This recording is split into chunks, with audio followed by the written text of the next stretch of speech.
Well, here we are at the world headquarters of the Whole Brain Foundation. I'm Charlie Atkinson, and we are having a intimate lunch to talk about a new invention that I've been working on that I've used for creative problem solving all my life. It's a three-dimensional conceptual framework of the human mind. Now, that sounds like a lot, but that's what we're going to talk about. And I want just to introduce yourselves just briefly, and how this might be of interest to you, or what would you like to learn about or talk about today. I'm Ann Clifton. I live in Newton now. I am a psychotherapist, so I see people in Cambridge because I never could quite give up Cambridge. And I've always been interested in the brain and creativity too. I have a very creative family. Exactly. And so it's all right up my alley. And you've also had enough life experiences to know that sometimes it gets on the fritz. Yes, it gets on the fritz. That's my job, to get it back on track. Andre. That's my name. I'm just curious in different conceptual models of systems. In which? Different conceptual models of systems. Different. And how they... Tell us some more about that.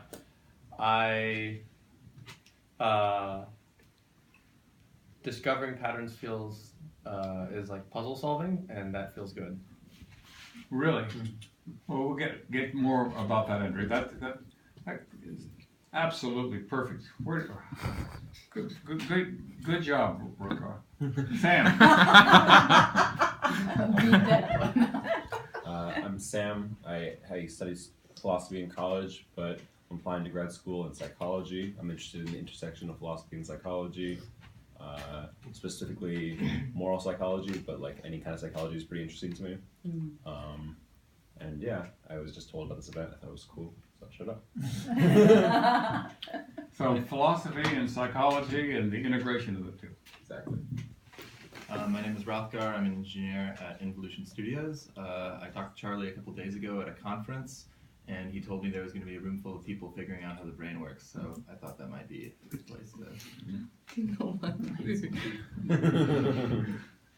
Yeah, I'm Robert Schiffman. I'm a physician and took care of Charlie when he had his illness and when his brain was on hold a little bit, but even though it was on hold, it was still working. So I'm interested in hearing about how that can be diseased and yet still work. Yeah, I'm Amisha. I'm just curious what's the next item you come up with these days. I'm Jeanette Atkinson, and it took me quite a while, a number of years ago, to really get my mind around the whole brain model with the left brain, right brain, cerebral, limbic, which Charlie thought about, talked about, used,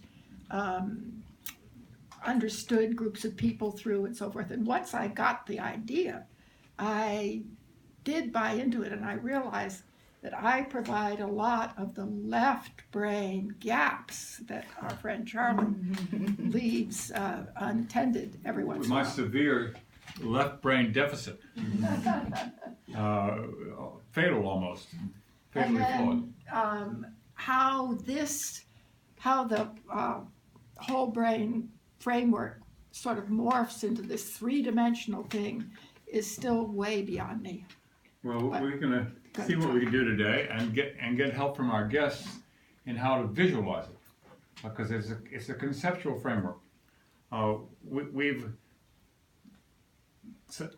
world has gone from the Paleo Age to about 10,000 years ago into the agricultural age, and then 500 years ago into the industrial age.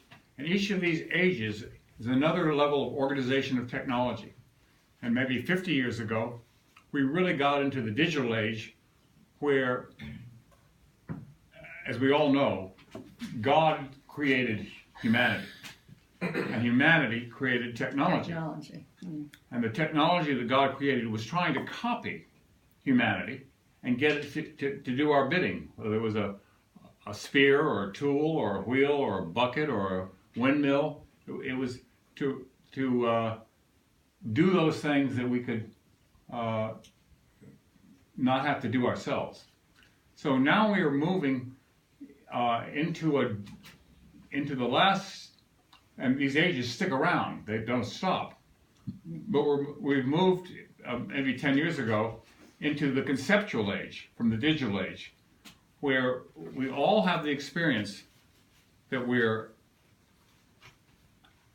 overwhelmed, overloaded, with too much choice. You can go to Google and get 1 million hits on this and 5 million on that, and it's all just interesting. And it's because the conceptual framework that the technology people use to copy us was based on the conceptual framework that's been around for 2,000, 3,000 years. And that conceptual framework was the Phoenician alphabet and the Latin alphabet, or Arabic numerals. And so we've all heard that it's we're living in an alphanumeric world as the conceptual framework that the technologies are building our computers to copy. So you look up in Google, it's all alphabetical order, or there's top 10 ways to save your marriage, or you name it, but it's all alphanumeric.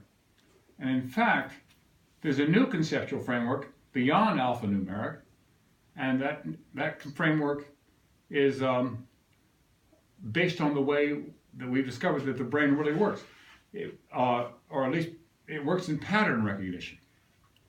And pattern recognition is the way we see the world and the way the world works. We're not unique. Seeing the patterns of the universe and the patterns of the chemistry of it, the atoms building up, everything is built up in layers and categorized, and the relationship of the brain, the mind, and the body all are part of what we're able to copy. So the iPhones that we have are copies of the apps are the body, the operating system is the mind, and the processor is the brain. We are in a stage now where we really can only, we're at a stage where the technology people are trying to do ever and more exponentially accelerating tools and technologies that are going to save us. We're exporting our jobs, we're downloading them, we're outsourcing them, and we're getting to the point where we're even a little worried that maybe the machines or the technology will take over. But more likely, because it's already happened, we're feeling, as I said, overwhelmed that there's and losing the sense of responsibility because someone else is going to fix it. So this is true in the society as well as it is with our technology. So I'm going to talk about how I've envisioned a fundamental element of the mind and how it builds up in layers. Are there any particular things that you'd like to, based on what I've said, that you'd like to make sure I cover, or that you'd like to learn about? Or I don't know how much, I see a lot of trauma patients. And Brain trauma or trauma? mostly trauma. I have friends who see brain trauma too, but After I about don't. 15 I minutes, do we'll mostly stop. Okay. trauma, physical, mental trauma. I mean, before people who were 15 in minutes. 9/11, Yeah, yeah. people who have been abused, people who have PTSD type. PTSD. Yes, and I'm hoping that some of this would be relevant. Probably would be, but you've got a lot to cover. So whatever is most at the top. Andre, anything you'd like to make sure we bring up? Systems. I'm just listening. Okay. Sam? He's just Just eating. Hands up if you have. Rocker, are you going to say something? I've seen a lot of diagrams, and I haven't heard the diagrams. Yeah. Okay. You're gonna. Like. I'll skip. James, anything that you'd like to cover? Sure. Well, anything maybe on the edges between your model of the brain and what we were talking earlier about Marvin Minsky is, of course, always interesting. And what was that? What was the Marvin What Minsky? were you talking about with Marvin Minsky? Oh, that you used an analogy between Abraham Lincoln and his ability to navigate politics and the society of mind, Marvin Minsky's theory that high-level intelligence emerges from the composition of unintelligent parts. Okay. James. We'll wrap that up. I brought with me a congregation of intelligence to be the society of minds for today. As I was saying before, when I got my West Nile virus and came out of it and was lying there in the bed, paralyzed, brain fried with encephalitis, all that worked was my mind. And I'd been using the creative problem-solving process all my life with Skinner and with my doctorate. But in 1981, I met this guy, Ned Herrmann, who was working for General Electric, and they asked him to figure out how they could make more Thomas Edisons. They wanted to, they needed creative types who could bring the new things to market. And if you look at some of the ads that General Electric has, they're incredible. In fact, they're moving to Boston. Right. And also, look, see that think sign up there? When I was 10 years old, my father came to me and said, Dessau, that was my German Jewish middle name, and said, I want to talk to you about your inheritance. And I said, wow, I'm not really sure what the word meant, but it sounded pretty good to me. And he had a box, and I opened up the box, and inside the box was that IBM ThinkSign. And he said, you're going to spend your life thinking. Well, True. after I met Ned Herrmann and begun teaching courses on problem solving, creative problem solving, and we formed a company, the Whole Brain Corporation, in 1983. Taught at the Harvard Business School. Invited to be the intervener in Singapore to change the culture of Singapore with this two-dimensional model of the mind.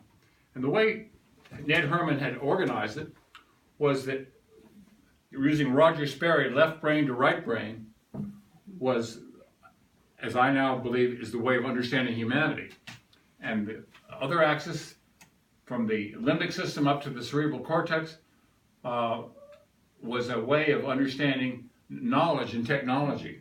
And it was the combination of these two that he figured out based on the work of Roger Sperry and Paul MacLean at the National Institute of Mental Health, that he was able to get a two-dimensional picture of the mind. And that mind has been blossoming now for the last 36 years. It's been adopted by IBM. 100,000 people have been scored on it. I've been scored on it. Jeanette naturally got scored on it, and she turned out to be whole-brained with preferences in all four quadrants. She's able to be analytical and critical, and be disciplined and organized, be spiritual and emotional, and be artistic. That's her big thing. But she has preferences in all four of those. Just as we're left-handed and right-handed, we're left-brained and right-brained. We can even be right-winged and left-winged. But these are normal parts of the